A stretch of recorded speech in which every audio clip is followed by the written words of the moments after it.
everybody, welcome back to my channel. My name is Irene and today's video is a little bit different. It's actually an idea that one of my subscribers gave me, so I really hope you will enjoy it.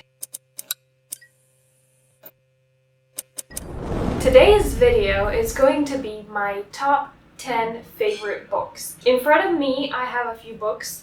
5 of them are in English, 5 of them are in Italian, and then there is a bonus in Swedish. Take into consideration that out of the books in Italian that I have in front of me, apart from 2 that I don't have physically, 3 of them are by foreign authors, so they're not Italian books, they're books in Italian. Anyway, I would like to start with my top 5 favorite books in English. These are books that I have, all of these actually are books that I have read in the last couple of years. I could have chosen to go further back in time, but I think this is more representative of my taste right now. I will go from the most recent to the least recent for absolutely no reason, but just because I want to talk about this so bad. Probably my favorite book in English that I have read lately is Americana. This book is such a great book. It was written by a Nigerian author who migrated from Nigeria to the US, and she's somehow telling her own story. It's a novel, of course, but it talks about a young girl who moves to the United States and all the difficulties that she finds, that she encounters, and her trying to adapt, trying to blend in at first. And probably one of the most important themes of the book is about the protagonist being Black in America, but without being an African American. So not only she's an outsider from, the white American point of view, she is also an outsider from the African American point of view. It's beautifully written. I read it in a little over a week, and this was one of the few books lately that I have read that really wanted to be read. I just couldn't stop. So next up, more or less the same theme, it's this book here, The Reluctant Fundamentalist. It talks about a young immigrant that comes to the United States, studies there, that starts working there, but doesn't ever really blend in and doesn't ever feel at home. It's interesting, it's thrilling. The ending just had me screaming. I was so into it at the end. I just don't want to give it away, but The Reluctant Fundamentalist, if you are into this kind of topics, highly recommend this. Next up, we have a dystopian novel. It's nothing new, and it's this one, The Handmaid's Tale. So, many of you might have seen the TV show. I have watched a few episodes and I didn't like it. This book, I even have, I don't know if you can see, but I have, little notes. This book, to me, is the perfectly written book. Apart from the theme, you might know, it's a dystopian world. It's a world where women are seen as basically machines to make babies, and it has a very unpleasant way of dealing with religion. Religion has become a dictatorship more than a religion and a faith. So it's not an easy read, but I think it's so well written, well structured. It shows that the author knew what she was saying. Okay, Margaret Atwood, she's a master at what she does, and if you have a background in literature, you are gonna see there are so many references to other books. It's so fun. It's so interesting. It's so stimulating. Your brain will not get bored at all, I swear. The fourth one and the last that I have physically is this one. It's Lolita. I feel like some people might This is a difficult book. In the sense, not in the sense that it's difficult to read, but it's because it's so discussed. You know, people who tend to judge books morally hate on this. It's a story of a 37-year-old man who falls in love with a 12-year-old girl. So, you know, it has its problems, but it's so masterfully written, and it's so elegantly written, and the way the love of this man is represented and depicted is just so beautiful, so sweet sometimes, and so sublime. You know it's wrong, but it's just so beautiful, it's hard to judge. This is one of the books that make you empathize with, let's say with a villain, okay, with a negative character. You can't blame him that much. Ideally you can, but practically your feelings are with him. You empathize. Another of the books that really want you to read them. Definitely recommend this one. The last one is a book that I suggested to quite a few people. It's this one. It's not written in English, of course. It's by a Belarusian author. It's a book of interviews, women that lived and experienced the Second World War in the old Russian territories. It's not an easy read.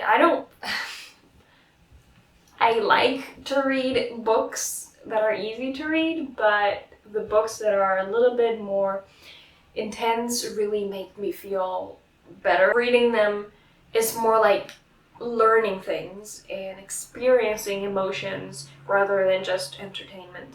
It's a heartbreaking book. It took me a long time to read because, like, emotionally, I could not take more than, a certain amount. I remember once I was like, oh, okay, let's read a little bit before going to bed. And chapters are very, very short. I remember I opened the book, I read like a page, I was crying my eyes out, and after that page I closed it and went to bed because it was very intense. But it's so important to know what happened and what people are capable of doing. If everybody read it, I think the world would be a different place. I don't think war would exist for what it is. I think people would be too horrified of war. Then, let's go to my books in Italian, my favorite books in Italian. So I have here three of them, the three of them that are not by Italian authors. The first one is this. This is one that I read in my last year of high school, so quite some time ago.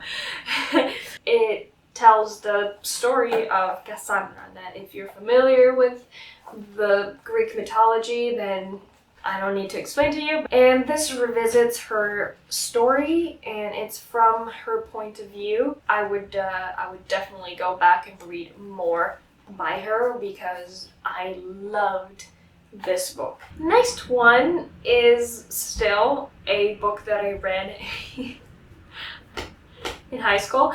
I'm gonna tell you something. So because I studied foreign languages and literatures at university, I mostly read books in other languages.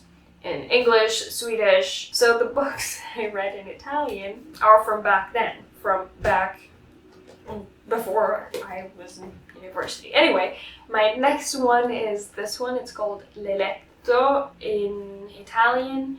I think in English, I don't know, I'm gonna write it on the screen here. I loved this one. Still kind of a weird story. If you know the story of Edipo, that's what it is. Spoiler alert, but they also say it in the back, so I'm not spoiling too much. But with different characters. Like, if I had read the back, I would not have chosen to read it, but I'm happy I did. It was really good.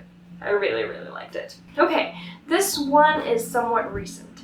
It's this one. It's Paradiso e Inferno. He is a fantastic Icelandic author.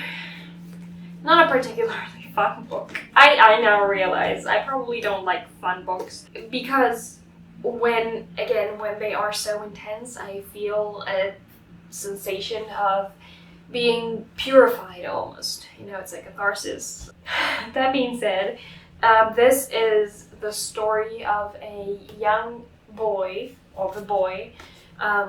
who is one of the fishermen in Iceland.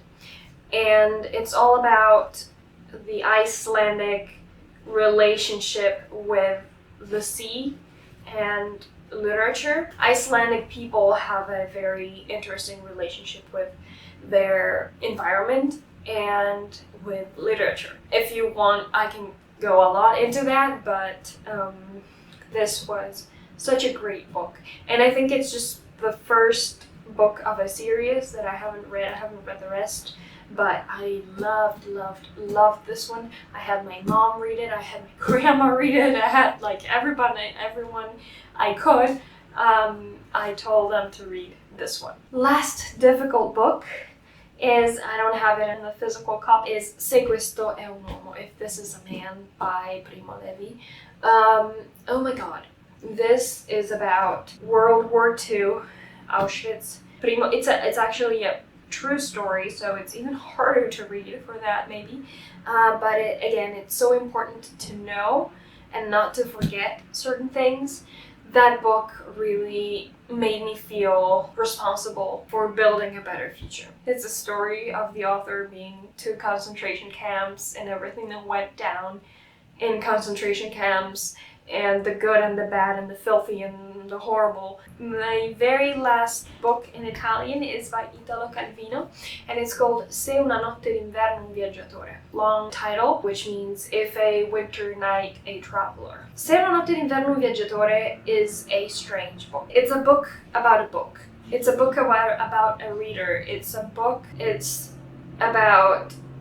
the hunger that we have as humans for stories and for literature. And I thought it was so smart and so ingenious. I read it in a few days. It's not too big of a book. And also I really liked the style of the author. Italo Calvino is famous for what is called realismo magico, like magical realism. His stories remind you a little bit of fables and stories for kids, because there is some magic in it, and I feel like that's such a great style. It's maybe a little bit similar to how I would probably write a book, so yeah, totally recommend that one. Alright, so that was a lot.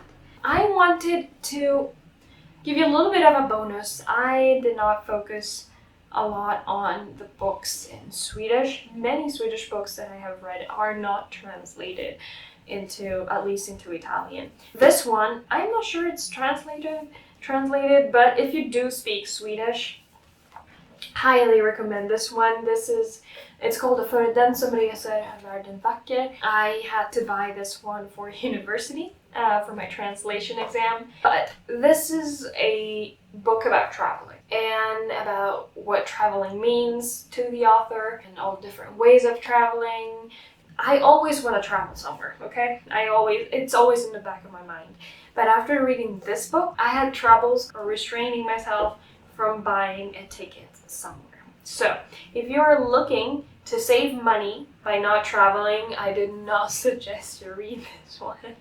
But if you're looking to actually travel and get some inspiration for traveling, please read this one if you can find it in your language, translated in your language, or just if you could speak Swedish. It's a great book. It really gave me like itchy feet. I'm not joking. Alright, so this is it. These are some of my favorite books. I really hope you enjoyed this. If you like this kind of video, please let me know. Just by leaving a like, subscribing, commenting. Let me know what is your favorite book. What is the last book that you read that really, really got you passionate? I would love to know that because I'm always looking for new books to read. I think this is all from me. You make sure you check out my other social media. I am on TikTok and on Instagram with the same name, Irene in Languages. And then that's it. I think I will see you in the next one. Bye.